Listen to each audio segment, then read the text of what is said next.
Compost is the foundation of any no-dig garden. I want to share methods used in my garden and save you some money at the same time. When you first start your garden, you'll probably need to purchase compost. Do some investigation, find a local source, and bring in plenty. 4 to 6 inches to cover your entire garden. This can be a one-off purchase. After that, it's possible to make enough to supply your biology with all that it needs. You can source ingredients by simply evaluating what you threw into the wastebasket. Look at it as a potential resource rather than garbage. Cardboard, shredded paper, kitchen waste, leaves, almost anything that's carbon-based. As we talk about compost and get deeper into the rabbit hole of no-dig gardening, keep resource versus garbage in mind. Think about what your waste stream looks like and how you might repurpose to add value. To build a hot compost pile, you need to think in terms of greens, browns, air, and water. Calculating an exact amount of each ingredient for the perfect compost is complicated. Fortunately, nature is very tolerant, giving us a wide window to make good compost. As it is with many things, experience will make your compost better. I use a 50% green, 50% brown ratio. Greens make up the nitrogen or protein component, which plays a role in microbial growth. Browns are the carbon component, carbohydrates for providing food. The heat, that's the microbial activity. Now this is very simplified, but the reality is, one doesn't need to be a chemist or a microbiologist to make a good compost. We need to follow their teachings as best we can. We're passengers on a biological bus, not the drivers. Horse manure, leaves, wood chips, garden waste, and grass clippings are all part of my compost bins. Approximately 25% horse manure, a green component, 25% plant or garden waste and grass clippings, another green component, and 50% brown, leaves, sticks, wood chips, etc. Build in layers, water in each layer. The heating will happen quickly, usually 3 to 4 days. And by the way, most of the weed seeds will be killed above 130 degrees Fahrenheit, 55 degrees C. When it's between 130 and 150, turn or flip the pile, outside to inside. This adds air to the pile, keeping things aerobic. Also, it's a good time to check your moisture. Squeeze a handful, look for a couple of drops of water. If the pile is too cool, less than 130 degrees, add more greens. Over 150, add more browns. Usually flipping the compost needs to happen 3 or 4 times before the pile starts to cool.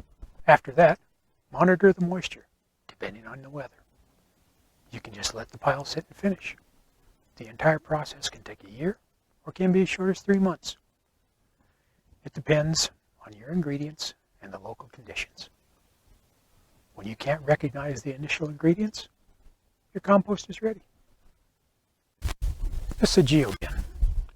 You can also use wire mesh, cattle fencing, wood to build a very contained compost area that has a very small footprint and will fit almost anywhere.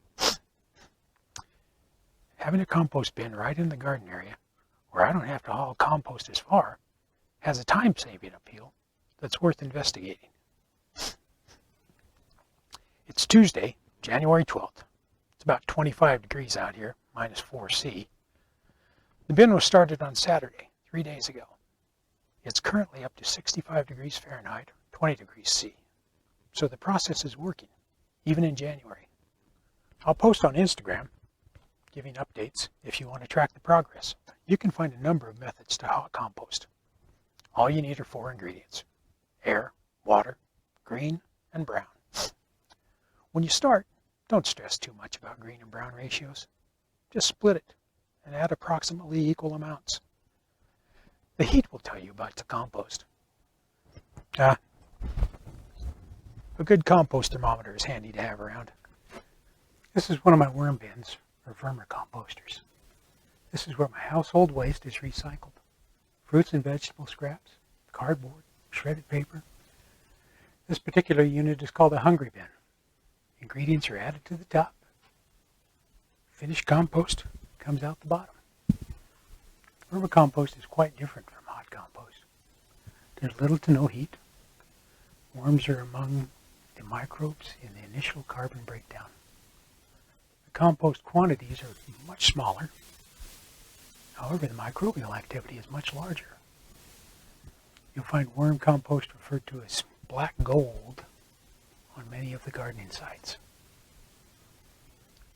Vermicompost can be mixed with finished compost, added in small amounts to your garden directly, or brewed into a tea and spray. My choice of application: once a year, in the late spring, I remove half the bin, worms included, and spread lightly in the garden. A healthy worm bin population can double every 3 to 6 months. This can lead to overcrowding, which leads to crime. And animal control and the police get involved. Basically, it's a big mess.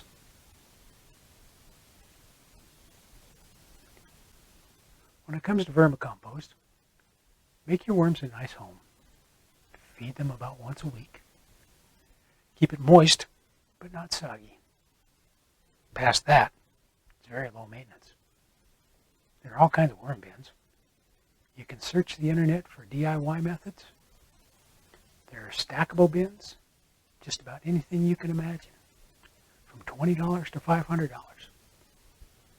You're probably thinking, how does this save me money? Compost, compost bins, thermometers? Well, you're going to save money by accessing or becoming part of a circular biological system on your property. A lot of people have turf grass lawns. Those that don't, for whatever reason, no judging, please. The world has plenty of judges. I spent over 30 years in the turf grass business, and I loved it. In a number of ways, turf grass gets a bad rep. Perennial cover crop, supplies oxygen, sequesters carbon. All good things. The thing about turf that's really overlooked, maybe even ignored: a lawn can be a huge green resource for compost. If grown properly, turf and soil biology will feed each other, with rewards of vegetables, fruits, and a terrific lawn. Here's the catch, and the money savings. And this is for everyone, gardener and non-gardeners alike. You have to stop with the chemical fertilizers, salts, and pesticides, poisons. Yeah, I know. Believe me, I've heard it all. The naysayers, the 4-step program people working on commissions, they're all screaming bloody murder. That won't work.